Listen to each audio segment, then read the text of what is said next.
hotly contested race for state superintendent is heating up. Plus, Governor Tony Evers just released his new budget. CBS 58's Emilee Fannon and WisPolitics editor J.R. Ross take a look at these stories in this weekend's Capital Connection. This week, we're going to be breaking down Governor Tony Evers' budget proposal, which was unveiled to lawmakers on Tuesday night. Of course, it's a big document, over 700 pages, but we want to touch on some of the highlights, right? What does it mean for taxpayers? And before we got the budget document, JR, the governor was hailing this $2 billion in tax cuts. Well, the devil's in the details. Now, part of that plan does benefit middle-income earners, but also raises taxes on some of the most wealthiest individuals in the state by creating a new tax bracket. But there's also other things in there as well, exempting the sales tax on over-the-counter medications, getting rid of cash income tax on cash tips. The list goes on and on. Also incentives for local governments if they freeze property taxes. So looking at more of the details, yes, it's a tax cut, but it also increases taxes on certain individuals as well. So the question, is this the governor's legacy budget or his re-election budget? And they're two different things. Legacy budget, this is like what I would do if I could. This is my entire wish list, everything that I would do if I were king for a day. The re-election budget often is, this is what's good for me electorally. And there's a little bit of both in this. If you dive through the details, there's some populist themes in here to the governor's credit. I mean, he wants to raise taxes on the wealthy because he plays well with the public. He wants to audit health insurance companies that deny too many claims. Again, do people like their health insurance companies? Most don't, right? So things like that, okay, they're popular, that people play well.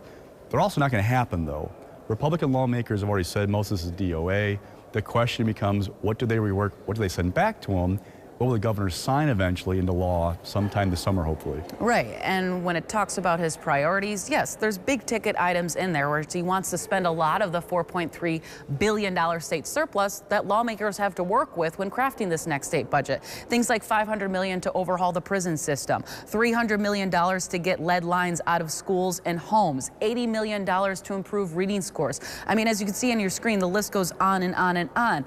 But most likely, these big investments, like you mentioned, are not going to happen. Now, talking to Republicans afterwards, you hear from people like Assembly Speaker Robin Vos saying this budget is DOA, dead on arrival. But what do they take in there and maybe work off of, right? Prison reform, investments in schools. That's something I think I'm watching for in the coming weeks, because sometimes, like in years past, like the shared revenue deal, signing a deal to keep the Brewers in Milwaukee. Evers has put these in his budget, and then Republicans rework them, kind of massage the document to their liking. And look, this budget overall would spend about 20% more in the last 2-year period, so not really populist in that sense. Also not going to happen. Republicans will never go for that kind of a spending increase. So look, the governor at times has said, take what I give you, what you send back to me. If I can work with it, I'll be okay with it. What I'm watching is 2 years ago, they sent him back a bunch of taxes. He vetoed a number of them. Go back to 2021, sent him a bunch of tax cuts. He signed most of them and ran on them in 2022. What do they send back for tax cuts? Does he sign them? And then if he runs in 2026, take credit for them. Right, and we still have yet to see Republicans' version of a tax plan. They have said that they want to target all income tax brackets, but again, devil's in the details, so that's something we will hopefully learn in the coming weeks and coming months. Also, of course, got to touch on, it was a busy week because there was also a state superintendent race that narrowed down a 3-way primary to 2.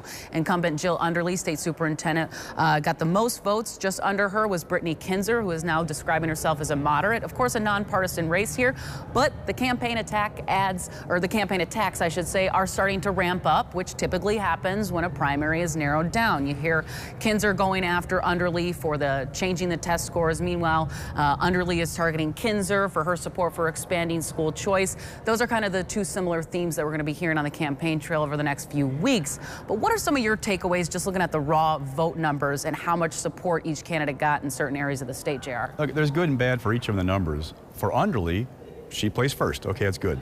She's the incumbent, however, at 38%. Not great. Like, that's not great in a 3-way primary. However, her opponent got 35%. So for Kinser, the good, she got an incumbent below 50%, well below 50%. At the same time, she had the lane by herself of the conservative vote, backed by the Republican Party of Wisconsin, backed by big GOP donors and by people associated with the Choice Program, and got 35%. So that's not great. The other thing with these two is the Supreme Court race probably drives everything. So in talking to people after the results came out, they told me, one, the electorate on this past Tuesday, about 9–10% of the voters turned out. We'll be vastly different come April 1st. And that Supreme Court will drive what it looks like. If Brad Schimmel, the conservative, wins, probably is it better for Kinser to win the DPI race. If Susan Crawford, the liberal, wins the Supreme Court, probably better for Underly. Now the caveat is voters tend to like Democrats when it comes to education issues, so maybe Underly has a shot if there's a crossover vote, Schimmel will win. But really, Supreme Court race, we've seen millions of ads in that race already. It's going to drown everything else out. We'll drive everything come April 1st. All right, that will do it for this week. Thanks so much for joining us. Watch Capital Connection every Sunday at 6:30 on the CBS 58 Morning News, or catch up on all of the headlines from Madison by going to our website, cbs58.com.